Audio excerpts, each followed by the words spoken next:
이재명 더불어민주당 대표의 경기지사 시절 초대 비서실장을 역임한 전 모 씨가 어제 자택에서 숨진 채 발견됐습니다. 전 씨는 성남FC 후원금과 관련해 검찰 조사를 받았고 김성태 전 쌍방울그룹 회장의 모친 상태 조문한 인물로 알려졌는데요. 네, 경기도청과 국회 취재기자를 순차적으로 연결해서 자세한 소식 알아보겠습니다. 먼저 강창구 기자 전해주시죠. 네, 어제 숨진 채 발견된 이재명 민주당 대표의 전 비서실장 전 모 씨가 과거 근무했던 옛 경기도청에 나와 있습니다. 전 씨는 지난 2018년 7월 이 대표가 경기도지사에 당선되자 이곳에서 초대 비서실장으로 근무했습니다.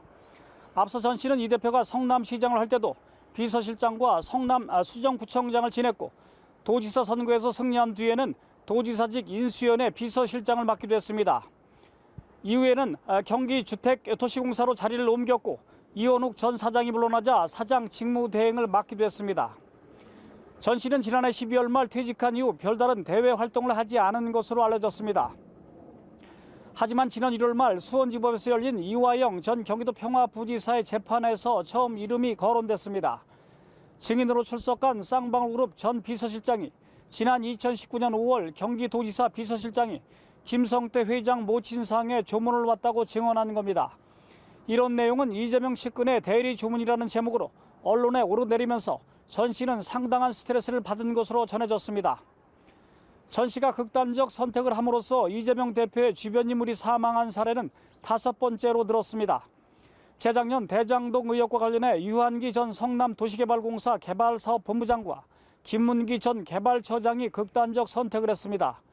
또 작년에는 이 대표의 변호사비 대납 의혹을 제보한 시민단체 대표와 이 대표 배우자 김혜경 씨의 법인카드 유용 의혹의 핵심 인물도 세상을 등졌습니다.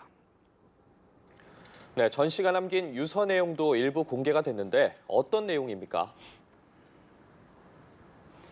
네, 전 씨는 퇴직 전으로 이 대표가 성남시장 시절 기업들로부터 성남FC 후원금을 불법 유치했다는 의혹과 관련해 검찰 조사를 받은 것으로 밝혀졌습니다. 이와 관련해 수원지검 성남지청은 오늘 문자 공보를 통해 지난해 12월 26일 성남FC 사건과 관련해 한 차례 영상 녹화 조사를 진행했고 이후 별도의 조사나 출석 요구는 하지 않았다고 밝혔습니다. 반면 전 씨가 공직 말기에 몸담았던 경기주택도시공사의 합숙소 의혹 사건과 관련해서는 조사받지 않은 것으로 전해졌습니다. 합숙소 의혹은 이 대표의 분당 아파트 바로 옆집에 비선 캠프를 차렸다는 의혹인데 이와 관련해 이원욱 전 사장은 여러 차례 조사받은 바 있습니다. 일각에서는 전 씨가 이 대표를 가까이 보좌한 핵심 측근은 맞지만 직책이나 그동안 맡아온 업무로 볼 때 형사 책임을 질 만한 역할을 하지 않았을 것으로 보고 있습니다.